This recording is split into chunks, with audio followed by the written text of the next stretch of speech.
扎西德勒各位观众朋友们，大家好，欢迎您收看藏人行政中央电视台本周西藏华语节目。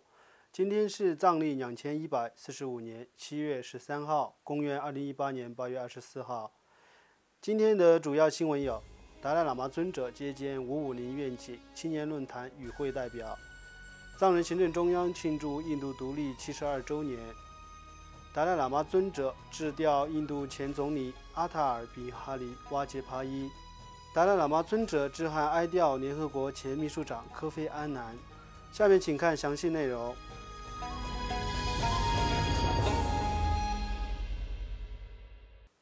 西藏精神领袖达赖喇嘛尊者于本周一8月20日在达兰萨拉官邸接见了参加藏人行政中央外交与新闻部主办的550愿景青年论坛的来自15个不同国家的共100名藏人青年代表和工作人员，并发表讲话。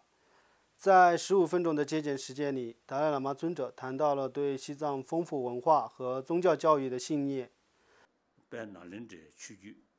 尊者表示，我完全可以肯定地说，我们西藏的佛教传承起源于印度，尤其是那兰陀传承，因此这一文化是当今世界的宝贵财富。我要为所有年轻一代藏人传达的信息是，无论僧俗男女，都要保护和发扬西藏丰富的传统文化。尊者进一步呼吁年轻人，不仅要学习藏传佛教知识，还要跟随那兰陀上师们的信念，以理性来审视佛陀的教义。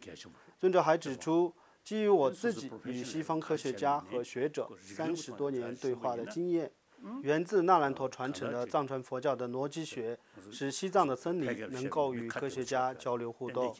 尊者最后强调，由于济护论师、莲花生大师和松赞干布等西藏伟大先贤们的远见和努力，我们继承了那兰陀丰富的文化，而这一文化也是我们可以引以为荣的宝贵的精神财富。因此，要努力继承和发扬，为世人的利益而做出贡献。另外，由藏人行政中央外交与新闻部主办的550愿景青年论坛，塑造西藏的未来，于上周五8月17日在达兰萨拉皇家高迪酒店召开。藏人行政中央司政洛桑森格和各部门部长、西藏人民议会议长堪布索南丹培和议会常务委员、最高法院首席法官、选举委员会主席、省级署署长以及来自15个不同国家的共100名藏人青年代表和嘉宾出席了论坛开幕式。藏人行政中央外交与新闻部外交处秘书长达波索纳诺布致开幕词。为期4天的青年论坛审议了由藏人行政中央推出的550愿景，规划西藏的政治前途，加强西藏的自由运动。司政洛桑森格在论坛开幕式上表示，热诚欢迎来自世界各地优秀聪慧的藏人青年代表到达兰萨拉。今天在这个会场里的100个青年代表，是由第1届550青年论坛筹备委员会精心挑选的，你们每个人都应该为此而感到自豪。在谈到550愿景时，司政表示，这一愿景是追寻达赖喇嘛尊者的一贯教导，即凡事从坏处着眼，向好处打算，作为出发点，对西藏民族的未来制定规划。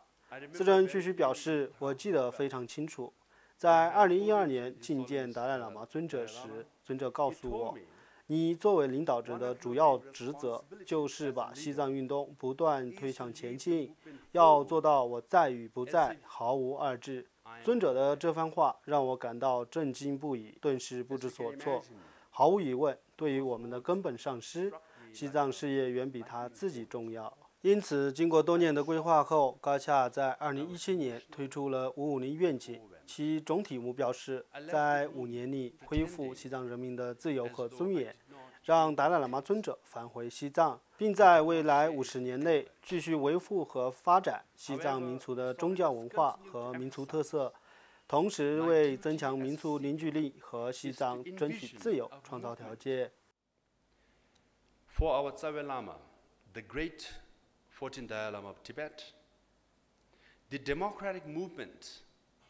is far more important than himself. 在斯珍罗森森格结束讲话后，西藏人民议会议长堪布索南丹培也在开幕式上致辞，欢迎出席青年论坛的各国藏人青年。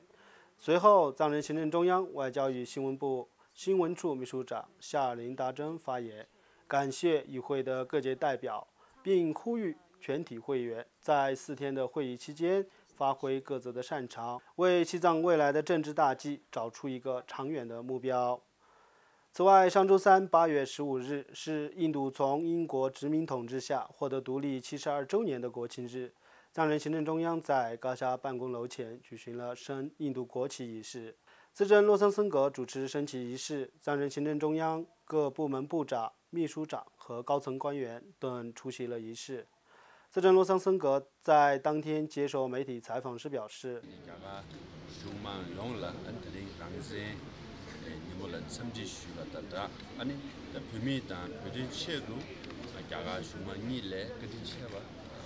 ，zamlidinal bishda yomare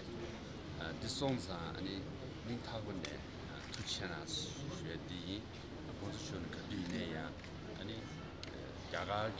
nalenda dedukti ani yaga nangla jarsu chegwa shidu kechim shida sugu de kabla ani ngunzi guma nalenda chimu deduk khari yebdi en nala ani minyam beche shida lo tongdariga ne tu yorba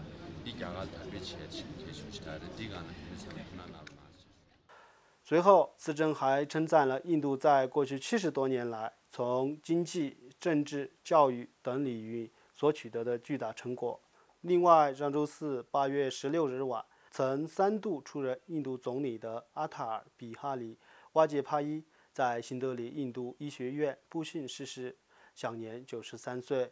西藏精神领袖达赖喇嘛尊者、藏人行政中央司政洛桑森格、西藏人民议会议长堪布索南丹培随即致函瓦杰帕伊养女巴塔查利亚女士，表达了哀悼和慰问。在达赖喇嘛尊者给瓦杰帕伊的养女巴塔查利亚女士的调研函中表示，我很荣幸认识前总理阿塔尔·比哈里·瓦杰帕伊，并成为朋友。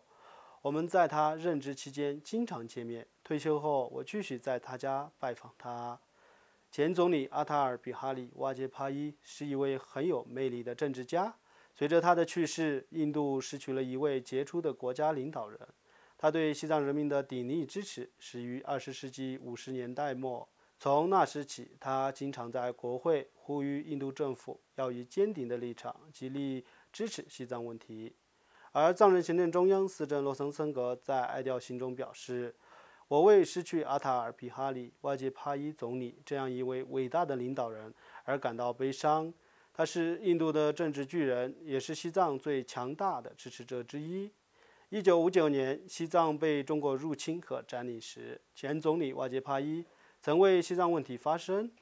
当时，他以印度人民党领导人的身份，建议印度政府对中国采取强硬立场，当世界屋脊遭受灾难之际，展示印度不会当一个沉默的旁观者。1960年，他又在国会指出，从国际利益的长远角度来看，西藏被消灭的事实对印度不利。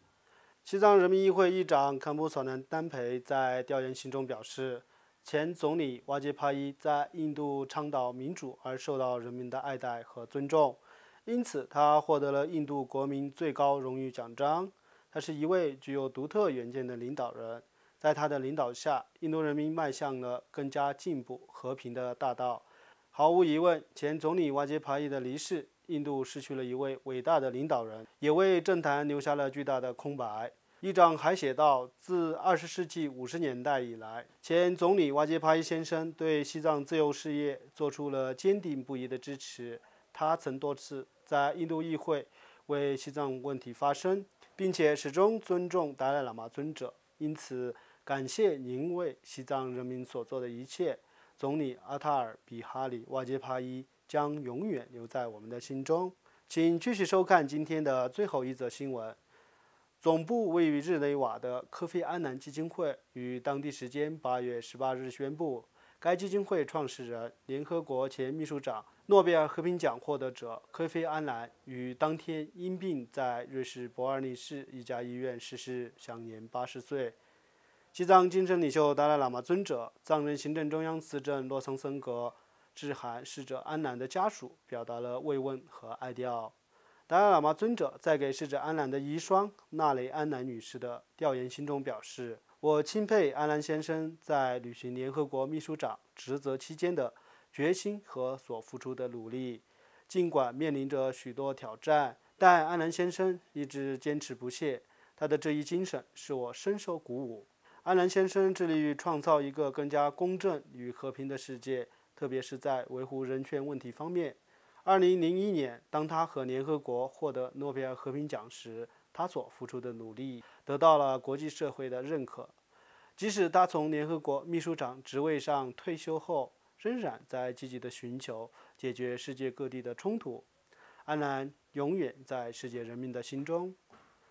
而藏人行政中央司政在写给安南家属的哀悼信中表示，在得到科菲·安南逝世的消息后，感到非常悲伤。安南先生一生致力于世界的和平，以及为解决冲突和人权问题而努力。因此，世界失去了一位伟大的人道主义者和全球政治家。我在此代表西藏人民致以最沉痛的哀悼。出生于加纳的科菲·安南，曾于1997年至2006年担任联合国第7任秘书长。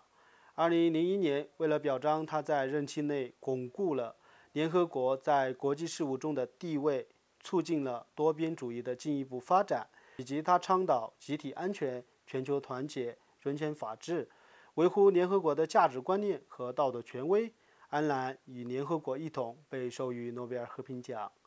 此外，科菲·安南还通过其基金会和2007年由纳尔逊·曼德拉创立的长老会主席一职，毕生为推进世界的和平和维护人权而奋斗。观众朋友们，藏人行政中央电视台本周西藏华语节目就到此结束了，感谢你的收看，我们下期节目再会。